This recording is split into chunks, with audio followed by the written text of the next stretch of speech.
Most people think they collect the right thing after an accident, but according to recent studies, nearly 68% of drivers miss at least one crucial detail that can delay their claim or even get it denied completely. So in this video, we're breaking down the top 5 mistakes people make after an accident, the kind that seem small in the moment, but create a massive headache later on. By the end of this video, you'll know exactly what details to gather to speed up your claim process, reduce the chances of having your claim denied by the other driver's insurance company, if you're not at fault, and feel way more confident the next time you're in a high stress situation like that. But before we get into it, let me introduce myself. Hey, my name is Chris. I'm a licensed property and casualty adjuster with nearly a decade of experience helping people navigate home and auto insurance claims. Now, I've seen hundreds of accident claims, and I can tell you this: it's not always the crash that causes the most damage. In many cases, it can be what people do or don't do after the accident occurs. Cue the intro.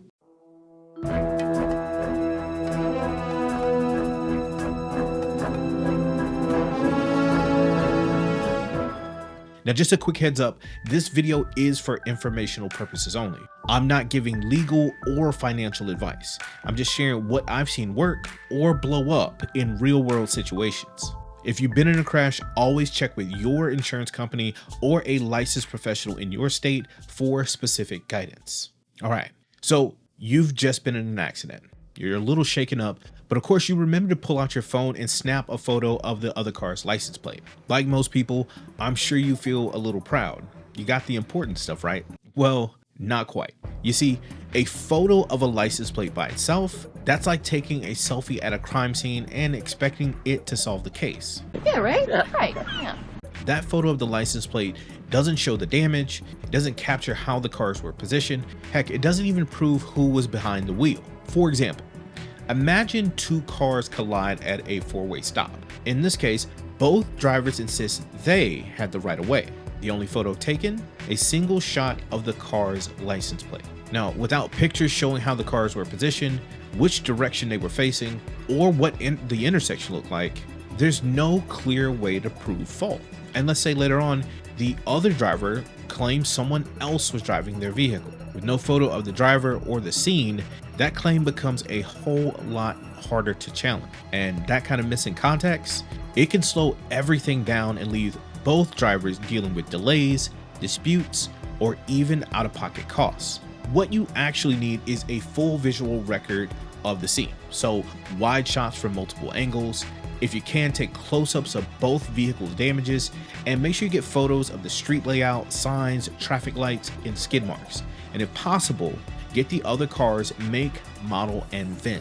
Because when a claim turns into a game of he said, she said, having the full scene documented is the closest thing to a rewind button. That's mistake number 1. And it happens a lot more often than you might think. But what if I told you the next mistake isn't about what you forget, it's about what you say? So after a crash, your instincts kick in. You're in shock, you check on the other driver, and you try to be polite. And before you even realize it, you say, "I'm sorry." Now, this seems harmless, right? But that one sentence can sound a whole lot like an admission of fault. And even if you didn't cause the accident, that phrase can show up in statements, reports, or conversations with your insurance reps. And suddenly, things get tricky. Because while you were just trying to be human, some might interpret that what you said as taking responsibility. So here's the move instead. It's fine to ask if everyone's okay. Make sure you do that. Don't be a dick. Exchange information. That's pretty standard. And make sure you stick to the facts. You don't need to be cold, just careful. And politeness is great, but precision protects you. That's mistake number 2. All right, you kept your cool, you skipped the apology, and you got the right photo. You're already ahead of most people in this case. But what you do next, in the hours after the crash, might be even more important. Let's say you walk away from the accident feeling fine. No blood, no broken bones, just a little sore. So you decide to skip the doctor. And then 2 days later, you wake up and can't turn your neck. Here's the problem with this. Delaying treatment gives the other driver's insurance a reason to doubt your injuries. They might say something like, if it was serious, why didn't you go to the ER? Or worse, Claim your injuries aren't related to the accident at all. That delay, it can cost you coverage. So if you feel okay but sore, consider getting checked out. You can do something like an urgent care, your doctor, a walk-in clinic. If you're hurt, just make it official, because documentation equals credibility. And in the claims process, no paper trail equals no payout. So now you've got solid photos, you've kept your mouth lawyer-proof, and you've documented your health. But there is another thing that trips people up, even when the other driver seems super chill. After a minor accident, it's not uncommon for the other driver to say something like, "Hey, let's not get the cops or insurance involved. We'll just handle this ourselves." It's very common, and they may seem nice. You exchange numbers, maybe even actually shake hands. And for a moment, it feels easier. That is until 2 days later when they stop answering your calls and texts. Or worse, they file a claim against you with a totally different version of what happened. And now, without a police report or official documentation, it becomes your word against theirs. And that handshake, it wasn't a contract. So here's what you do instead. Make sure you call the police and file a report, even if it feels awkward. And a lot of times they don't come to the scenes, just attempt to make the call. Document everything that you can, even in text messages.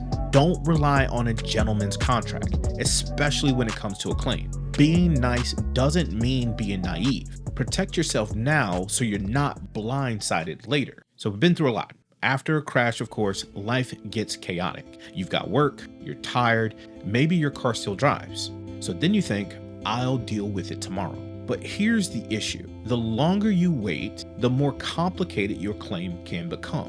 According to legal experts, most insurance companies require accidents to be reported within 24 to 72 hours, and in some states, that deadline is actually written into law. For example, in Oregon, you must file your crash report with the DMV within 72 hours or risk license suspension. Sure, we love that. In Louisiana, if the accident caused injury, death, or was over $500 in damages, it must be reported immediately or within 24 hours under certain conditions. And lastly, in Texas, for injury, death, or damages over $1,000, the report should be filed as soon as possible. And this is often within 10 days to local police or the Texas Department of Transportation. Now, if you have a valid reason for delaying your claim, you're usually okay. But if you don't, the other driver's insurance might say something like, they must not have been hurt, the damages couldn't have been that bad, or even, how do we know this happened when you said it did? And that's how valid claims get delayed, reduced, or flat out denied. So even if you're unsure about filing, call your insurance carrier now and make sure you report the date, time, location, and a basic description. Your insurance carrier can guide you through the process from there, and in many cases, you can file what's called an incident-only claim, meaning you're not committing to a full claim, you're just creating a paper trail that protects you later. A car accident can rattle you physically, emotionally, and mentally.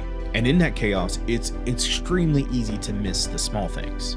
But as you've seen today, some of those small things can lead to big problems.